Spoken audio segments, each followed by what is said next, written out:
আমরা জিন্দা থাকতে ইসলামকে ইলমি ভাবে জিন্দা রাখা লাগবেই লাগবে। ইলমি ভাবে জিন্দা মানে কি? ইসলামের কোন একটা সাইডের জ্ঞানগত চর্চা কিছুতেই ব্যাহত হতে দেওয়া যাবে না, বাতিল কোন মতবাদকে কিছুতেই প্রতিষ্ঠিত হতে দেওয়া যাবে না। কবে ইসলাম ক্ষমতায় আসবে না আসবে বিষয় না, তো কাদিয়ানীদের কাফের ঘোষণা করা হবে 5 বছর পর, 10 বছর পর, 20 বছর পর, এটা জাতিকে মানতে বললে জাতি মানবে না। বর্তমান বাংলাদেশে আমি প্রত্যেকের কাছে বিনীত আহ্বান রাখছি, কয়েকটা বাতিল মতবাদের বিরুদ্ধে মোকাবেলা করতে প্রত্যেকে প্রস্তুত থাকবে। পারবে না ইনশাআল্লাহ? কারণ আগেই বলেছি বাতিল আসবে, হক আসবে না। এটা হয় নাই, এটা হতে দেওয়া যাবে না। বাতিল যেই রূপে আসুক, হক তার চাইতে সবল রূপে আনতে হবে। দাজ্জাল আসবে বাতিল হয়ে, নবী ঈসা আসবেন হক হয়ে। নবী ঈসাকে দেখে দাজ্জাল এমন জোরে ভাগতে থাকবে, আল্লাহ রাসূল বলেছেন, আরে যেভাবে পানির মধ্যে লবণ গলতে শুরু করে ওর অবস্থাটা তখন তেমন হবে। তো বাতিল যে আসুক না কেন, অতীতে যদি দেখি বাতিল এসেছিল নমরুদের রূপে, হক এসেছিল নবী ইব্রাহিমের রূপে। আরে বাতিল এসেছিল ফেরাউনের রূপে, হক এসেছিল নবী মূসার রূপে। বাতিল এসেছিল আদ জাতির রূপে, হক এসেছিল নবী হুদের রূপে। বাতিল এসেছিল সমুদ জাতির রূপে, হক এসেছিল সালেহ আলাইহিস সালামের রূপে। বাতিল এসেছিল জাদুঘরের রূপে, হক এসেছিল নবী ঈসা রুহুল্লাহর রূপে। বাতিল এসেছিল আবু জাহাল আবু লাহাবের রূপে, হক এসেছিল মুহাম্মদুর রাসূলুল্লাহ সাল্লাল্লাহু আলাইহি ওয়াসাল্লামের রূপে। বাতিল এসেছিল আসওয়াদ আনাসির রূপে। আরে হক এসেছিল আল্লাহর নবীর সেই সমস্ত সাহাবী যারা নবীর প্রেমে সেই গুস্তাখ রাসূলদেরকে, মুদ্দাইয়ান নবুয়তদেরকে জাহান্নামে পৌঁছে দেয় সেই রূপে। বাতিল এসেছিল মুসাইলিমা কাযযাবের রূপে, হক এসেছিল সিদ্দিক আকবর আবু বকর রাদিয়াল্লাহু আনহু রূপে। বাতিল এসেছিল মুতাজিলার রূপে, হক এসেছিল ইমাম আযম আবু হানিফার রূপে। বাতিল এসেছিল আরে বিভিন্ন বাতিল ফিরকার রূপে, হক এসেছিল ইমাম আহলে সুন্নাত ওয়াল জামাত ইমাম আহমদ বিন হাম্বলের রূপে। আরে বাতিল এসেছিল ব্রিটিশের রূপে, হক এসেছিল সৈয়দ আহমদ শাহ এবং সেই ইসমাইল শাহ রাহিমাহুমুল্লাহর রূপে। বাতিল এসেছিল এই বাংলাদেশের মধ্যেও তসলিমা নাসরিনের রূপে, দাউদ হায়দারের রূপে। হক এসেছিল প্রিন্সিপালের রূপে, মুফতি আমিনের রূপে, শাইখুল হাদিসের রূপে। বাতিল এসেছিল আমেরিকার রূপে, হক এসেছিল আমিরুল মুমিনিন মোল্লা মুহাম্মদ উপরের রূপে। আর বাতিল আগামী তো যেই রূপ ধরে আসুক না কেন, হক আসবে বাংলাদেশের সিংহ পুরুষ উলামায়ে কেরামের রূপে। গৌর গোবিন্দরা যতবার জাগবে, শাহজালালের তলোয়ার ততবার গর্জে উঠতে হবে। এটাতে কেউ যদি ভিন্ন গন্ধ খোঁজে, আর নাকের ট্রিটমেন্ট করাতে হবে। কেন? কারণ ডাকাতের হাতেও ছুরি থাকে, ডাক্তারের হাতেও ছুরি থাকে। দুই ছুরি এক না রে ভাই। ডাকাতের ছুরি গজবের ছুরি, ডাক্তারের ছুরি রহমতের ছুরি। এজন্য ডাকাত পোষ দেয়া লাগে না, বের করলেই সারা জীবন বদদোয়া দেয় সেই ডাকাতকে। আর ডাক্তার কাটাকাটি করে সব শেষ করে ফেলে, এমনকি আসার সময় বান্ডিল তো একটা দিয়ে আসে আর বলে, স্যার আপনি না খুব ভালো কাটাকাটি করতে পারেন, আগামী তো আমার ফ্যামিলির যদি কারো কাটাকাটি করা লাগে আপনার কাছে নিয়ে আসবো, সুন্দর করে আপনি কেটে দিয়েন। তাহলে দুটোই তো ছুরি রে ভাই, পার্থক্য কোথায়? ডাকাতের হাতেও বন্দুক থাকে, পুলিশের হাতেও বন্দুক থাকে। দুই বন্দুক এক না রে ভাই, বরঞ্চ এক বন্দুক হয় গজবের বন্দুক, আর এক বন্দুক যদি হক আদায় করে আর কি, উল্টা পাল্টা দালালি না করে, তাহলে সেটা হয় রহমতের বন্দুক। আল্লাহ নবীর হাতেও তরবারি থাকে, আবু জাহালের হাতেও তরবারি থাকে। দুই তরবারি এক না। আবু জাহালের তরবারি জঙ্গিবাদের তরবারি, সন্ত্রাসের তরবারি, টেররিজমের তরবারি, আল্লাহ রাসূলের তরবারি, জিহাদের তরবারি, রহমতের তরবারি। তাহলে ইসলামকে এমনি ভাবে চিন্তা করতে রাজি আছেন তো ইনশাআল্লাহ? এই বাংলাদেশে কয়েকটা ফিতনা এসেছে আমাদের মধ্যে। এক নম্বর ফিতনা মডার্নিজমের ফিতনা। মডার্নিজম ওই কুল্লু জাদিদিন লাদিদুন, যা নতুন আসে তার উপর অনেকে ক্রাশ খেতে থাকে, নতুনত্বকে ভালোবাসে।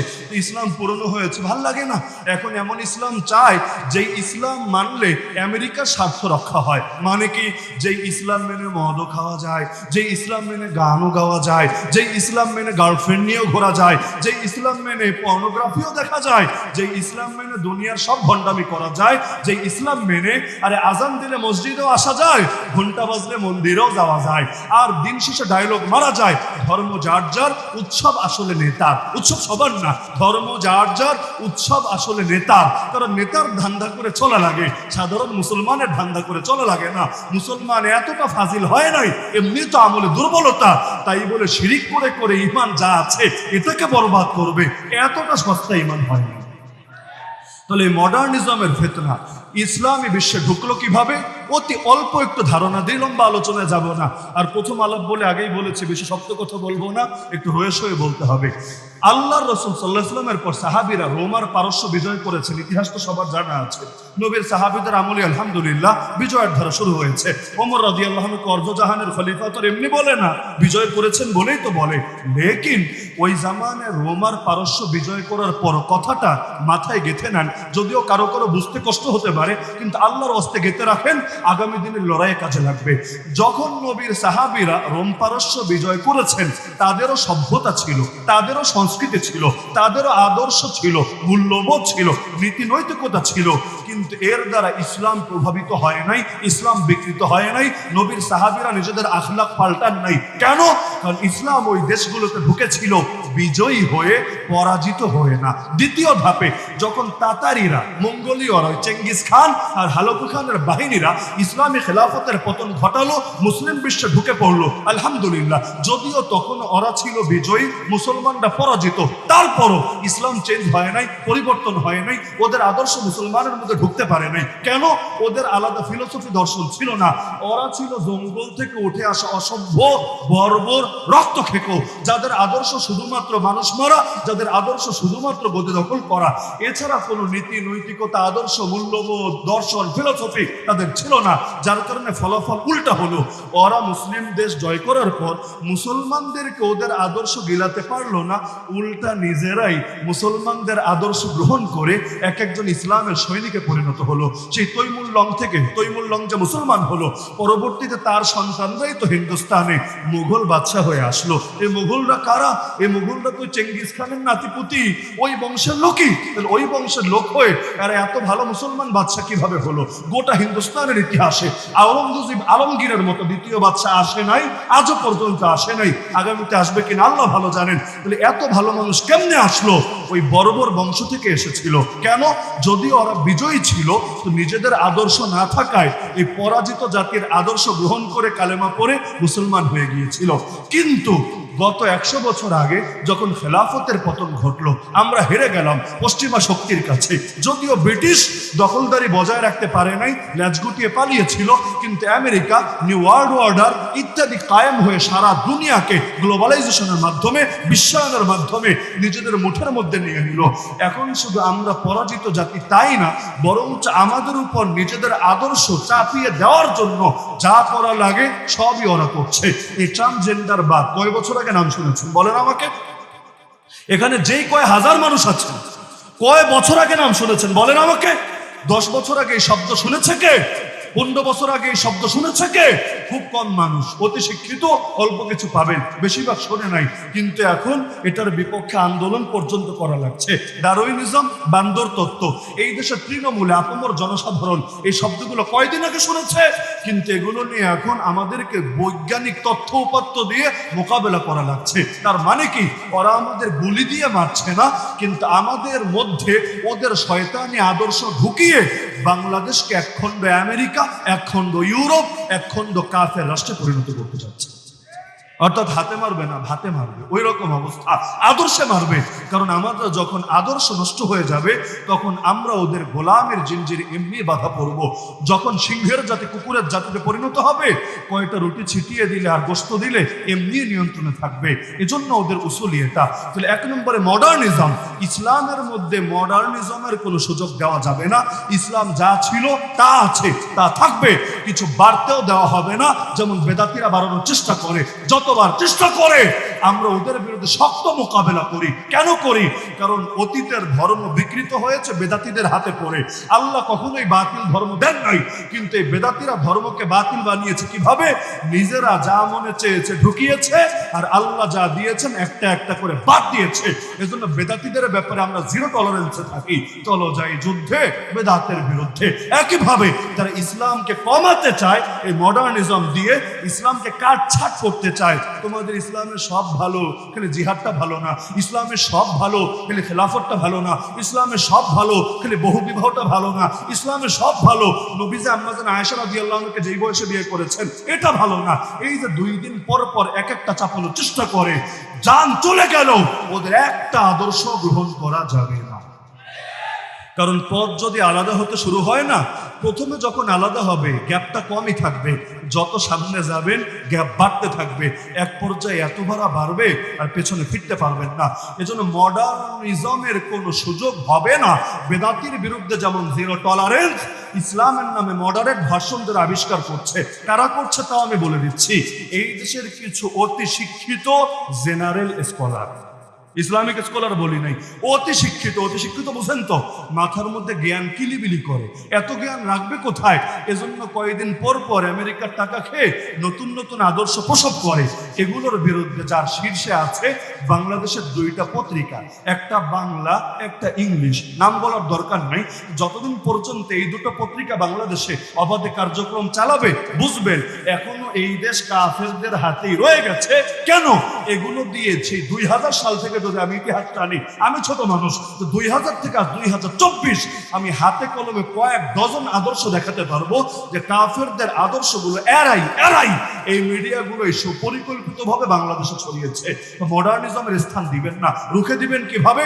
প্রতিটা ছাত্রকে বলছি, প্রতিটা জোয়ান ভাইকে বলছি, মুরব্বীকে বলার মতো বেয়াদবি আমি করব না, কিন্তু আপনারাও ইচ্ছে করলে করতে পারেন। সেটা হলো, ওরা কয়টা মাধ্যম দিয়ে আর ভণ্ডামি ছড়াবে?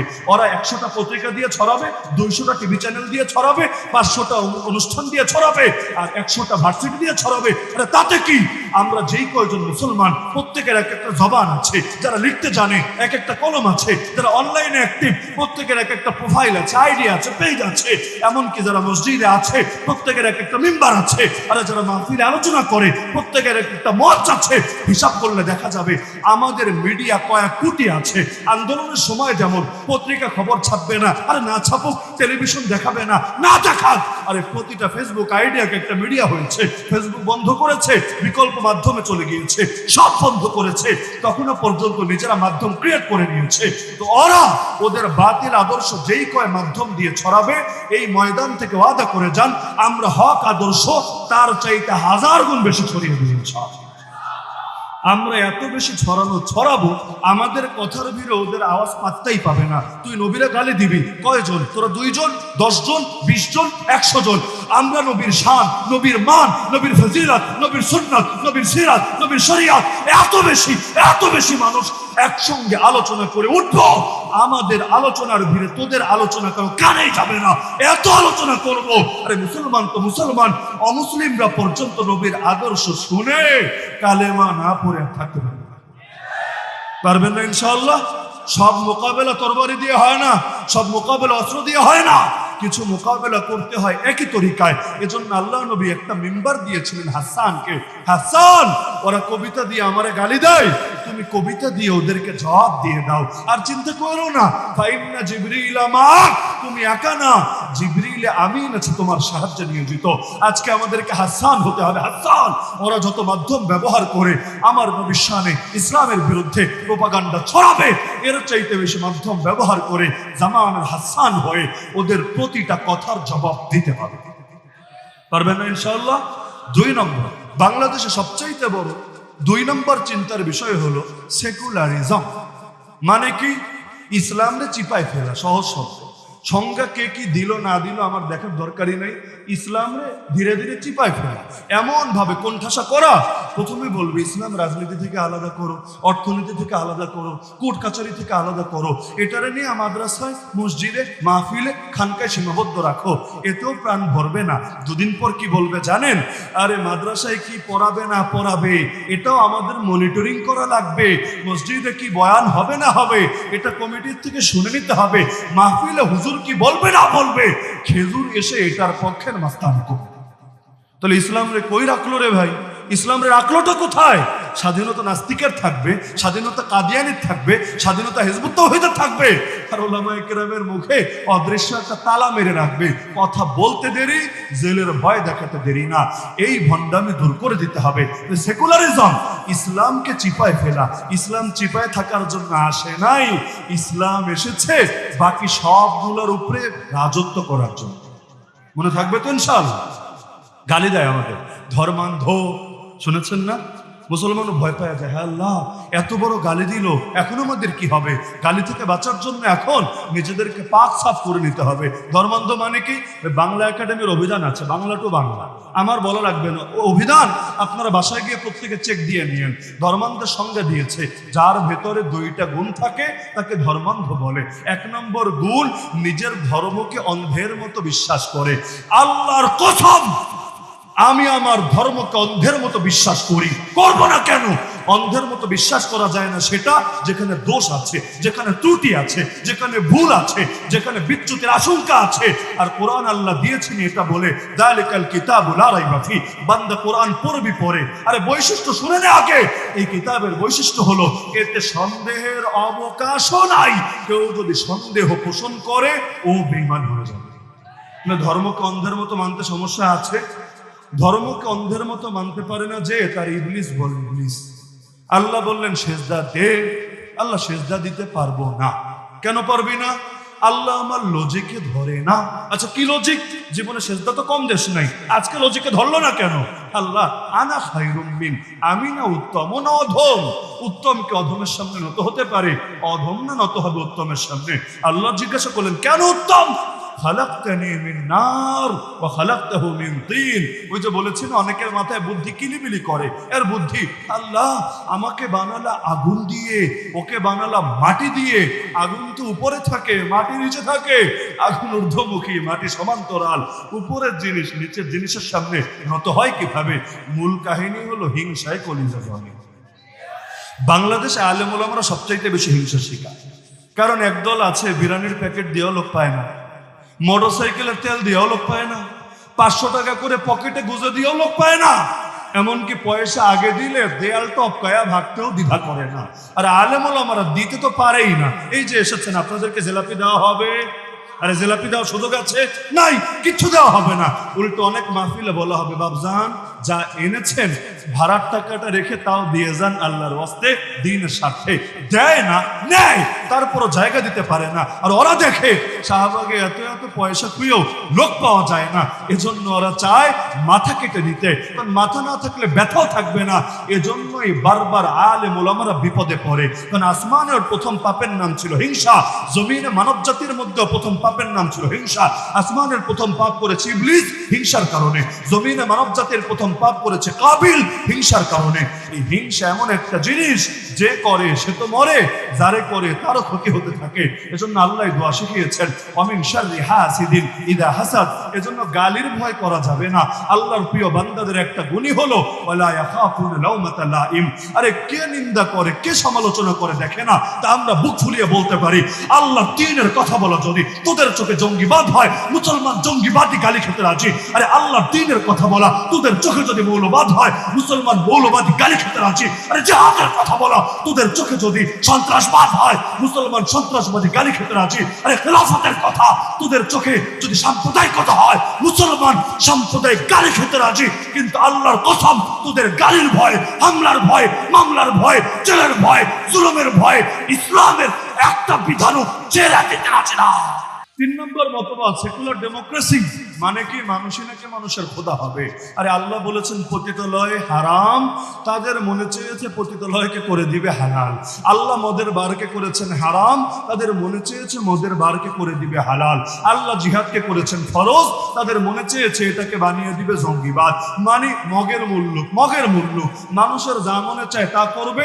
এটাকেই হালাল, এটাকেই ফরজ, এটাকেই ওয়াজিব, এটাকেই আইন, এটাকেই কানুন, এটাকেই বিধান বলে চালিয়ে দিবে। আবার প্রয়োজন পড়লে আইন পাল্টায়া এর উল্টা আইন প্রণয়ন করবে।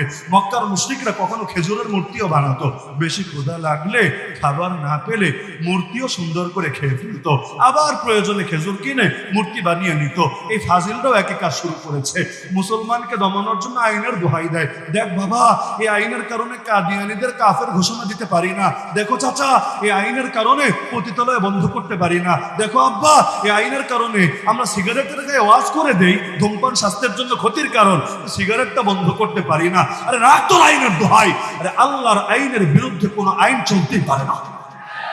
মুসলমানকে আল্লাহর আইনের বিরুদ্ধে অন্য আইন মানতে বাধ্য করা, এর চাইতে বড় ফাঁসিবাদ, এর চাইতে বড় জুলুম, এর চাইতে বড় স্বৈরাচার কিছুই হতে পারে না। তো মুসলমান একজনের গোলাম হবে, নাম তার আল্লাহর গোলামি করা গৌরবের, বাকি কারো গোলামি করা লজ্জার। সুতরাং মুসলিম বিশ্বে মানুষের খোদা হতে পারে না, খোদা হবেন একজনই, নাম তার। তো এভাবে ইলমি ভাবে ইসলামকে জিন্দা করতে হবে। প্রতিটা শিক্ষিত ভাই যারাই আছেন, আল্লাহর ওয়াস্তে আল্লাহ যতটুকু জ্ঞান দিয়েছেন এ দিয়ে বাতিল মতবাদগুলো ধরে ওদের গায়ে ছুঁড়ে মারবেন। ওই টিয়ার সেল যখন মারে না, সাহসী অনেকে আছে আলহামদুলিল্লাহ, টিয়ার সেলটা উঠায়া যে মেরেছে ওদের দিকে মেরে দেয়, এরপর ক্ষতি যা হওয়ার ওদেরই হয়। তো এরকম হিম্মত করতে হবে।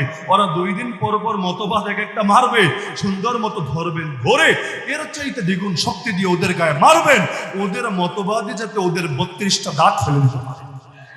কেন 32 দাঁত কিভাবে ফেলে দিবে? ওদের মতবাদ যখন জবাব দিবেন, সঙ্গে ইসলামের সৌন্দর্যও তো তুলে ধরবেন। এটা দেখে ওদের অনেক মানুষও ধীরে ধীরে কালেমা পড়বে আলহামদুলিল্লাহ। পশ্চিমা বিশ্বে মুসলমান হওয়ার হিরিক লেগেছে, হিরিক। গত 2 যুগে কত লাখ যে হয়েছে আল্লাহ ভালো জানে, এর হিসাব দেওয়া আমার পক্ষে সম্ভব না। সুতরাং ইলমি ভাবে ইসলামকে জিন্দা করতে রাজি আছেন তো ইনশাআল্লাহ?